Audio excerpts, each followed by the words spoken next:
Bir gap aytaymi? Qarilikning davosi yo'q.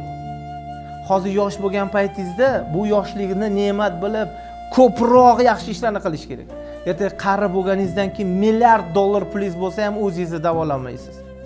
Davolashning iloji bo'lmaydi. Shunchaki o'rningizdan turish siz uchun mashaqqat bo'ladi. Yegan ovqatingizni hazm qilish siz uchun mashaqqat bo'ladi.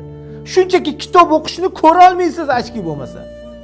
Nevarangiz gapirsa, deb nima qilasiz? Quloqingizni eshitish qobiliyati pasaygandan keyin yana bir bor balandroq gapir deysiz.